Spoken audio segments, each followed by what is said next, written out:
every single finisher here has a uniqueness to it that just plain rules. The way the wrestlers in question took each move reeks of creativity, and that originality helped them all become more memorable for it. You'll see guys pretending they've been poisoned, knockout cells so wonderful they're works of art, and some insanely inventive ladder work. Who says the art of selling is dead? Gareth here from What Culture Wrestling, and here are the 10 most unique ways wrestlers took WWE finishers. Number 10. Kalisto, the Accolade. Kalisto's dual sprints with the United States title in early 2016 are barely memorable, let's be honest. His reigns were a poor follow-up from the hard work John Cena had done the previous year to make that belt mean something, and there was a sigh of relief when muscle-bound heel Rusev kicked his ass at Extreme Rules in May. The sight of him being stretched into oblivion in the Accolade, though, made up for everything. We're sorry for blasting you on Kalisto, because the way you took that submission was simply gorgeous. For a basic move that's usually a glorified camel clutch and seldom looks painful, this finish had some serious torque to it. When the eventual Miro fell to his back, continued clasping Kalisto's chin, and arched himself backwards into an impossible position, it looked pretty damn epic, I've gotta say. That's it though, that's the one hallmark of Kalisto's foray into US title territory. At least he went out in style, made his successor look like a beast, and added a splash of daring imagination to his loss. Number 9. JTG, the Cobra. On the 20th of September 2013 episode of WWE Superstars, something magical happened. In a throwaway match between Santino Marella and JTG, the latter decided to take Marella's Cobra jab and sell it like he'd been vaporized. This was Ultimate Warrior foaming at the mouth levels of overselling. It was bloody brilliant though, and the whole spot is made even more entertaining because of Santino's scurry to pin his victim after landing the strike. As silly as it undoubtedly is, this is the kind of fun guys could get away with on the show by 2013. Superstars was hardly a WWE priority again by then, and so everyone just had a bit of a laugh really. What a way to earn a living, eh? Number 8. AJ Styles, the Superman Punch. Thankfully, due to the excellence of AJ Styles, said next entry is hardly tough to deliver. If you've never seen them, do yourself a favor and go back to watch AJ's back-to-back pay-per-view matches against Roman Reigns at Payback and Extreme Rules 2016. Both are shining examples of how good the Tribal Chief can be when he's in there with the right worker, and they also exhibited the undoubted inventiveness of the Phenomenal One. At Payback, he took a crunching Superman punch mid-air and crumpled to the mat like his skull had just been caved in. Also, it's worth paying close attention to the way AJ landed. Despite looking like he'd just face-planted on the canvas and suffered a broken nose, he actually touched down on his left leg before buckling and selling the blow. Timing was everything here, and both men were spot on. The bump was so good that cutting off AJ's springboard attempts became a regular highlight of his WWE matches from there on out. None were as visually stunning as this one was, however. Number 7. Edge, the codebreaker. Speaking of visually stunning, this spot had that down 6 years earlier. At Extreme Rules 2010, Edge met Chris Jericho in an underrated steel cage effort that you should definitely also add to the WWE Network watch list. One of the best moments came when Y2J watched Edge hesitate on the middle rope with his back against the cage, then literally leaped into action with a massive codebreaker. There was something so unique about the way Edge fell onto Jericho's knees, felt the impact, and then rolled off to sell the pain too. The height, angle, and the fact it happened in a cage all helped make the move seem 10 times worse than a standard codebreaker ever could be. God, it's so easy to look back on moments like this and realize how much imagination workers like Jericho and Edge have always had. It makes one lament the fact they never got that full-time tag run they were supposed to whilst working under the WWE banner. Oh well, they were good against each other anyway, for the most part. Number 6. Shawn Michaels' Sweet Chin Music. What's the best way to take a super kick? Fly up into the air after being popped on the jaw, spin around and fall forwards, spill out of the ring like you've just been shot out of a cannon? If you're the master of that move, it's none of those things. To Shawn Michaels, taking some Sweet Chin Music should knock you out cold, folks. During an NXT title bout between Drew McIntyre and Adam Cole in November 2017, HBK took his own finish with aplomb. He didn't oversell in the slightest, but instead took the brunt of the bump on his arm and his hip. It was a wonderful spectacle to see the legend sell his own move like an actual boss. It should also act as a lesson to anyone watching that super kicks are supposed to be knockout blows, and not something wrestlers can recover from quickly. Everything about Shawn's work here was top-notch, including the way he simply lay motionless afterwards. Number 5. Shelton Benjamin's Sweet Chin Music. 12 years earlier, someone else took a very different kind of super kick. The match Shelton Benjamin shared with Shawn Michaels on the 2nd of May 2005 Raw was nothing short of special. No, it didn't rocket Benjamin up the card the way he might have hoped, but he can be proud of his performance that night, I say. The former tag star can be similarly satisfied with the way he sold some Sweet Chin Music. This is kinda similar to the earlier AJ Styles entry. Benjamin attempted a springboard move,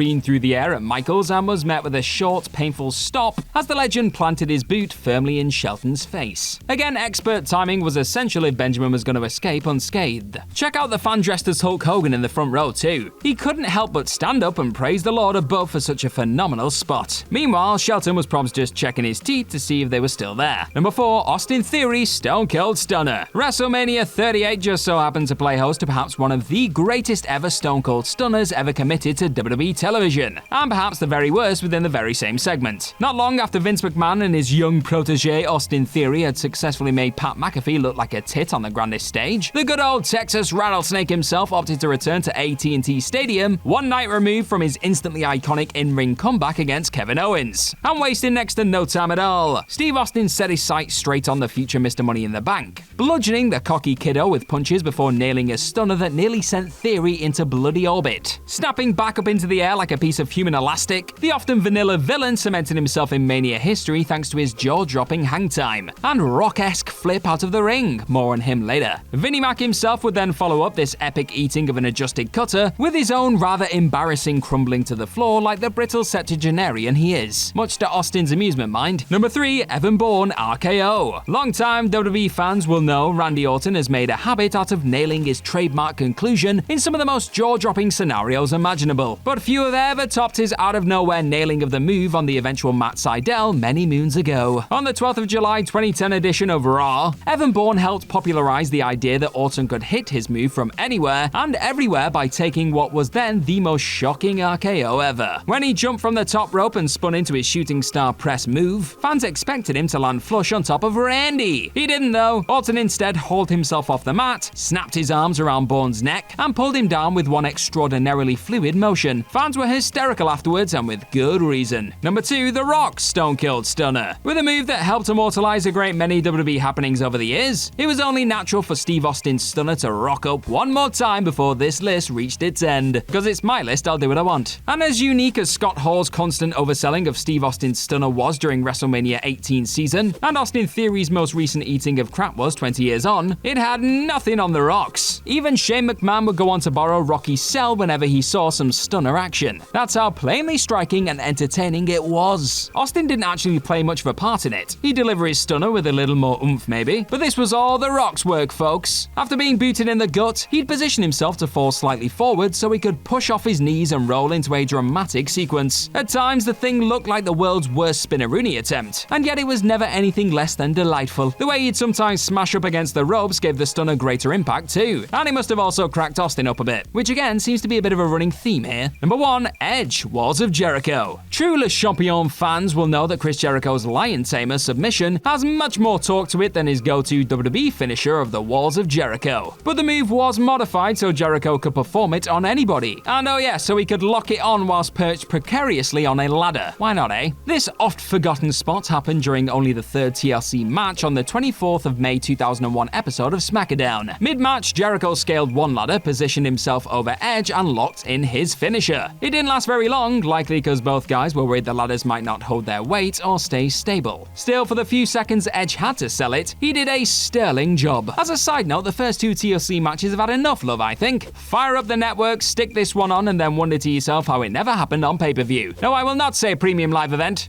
Yeah, damn it! And that's our list. Know of any of the other most unique ways wrestlers took WWE finishers? Let us know all about them in the comment section right down below, and do not forget to like, share, and click on that subscribe button while you're at it. Also, if you like this kind of thing, then head on over to whatculture.com and find some more awesome articles just like the one this video you are watching right now is based on. I have been Gareth from What Culture Wrestling. Thank you as always for clicking on this video today, and hopefully I will see your faces very, very soon. Bye-bye!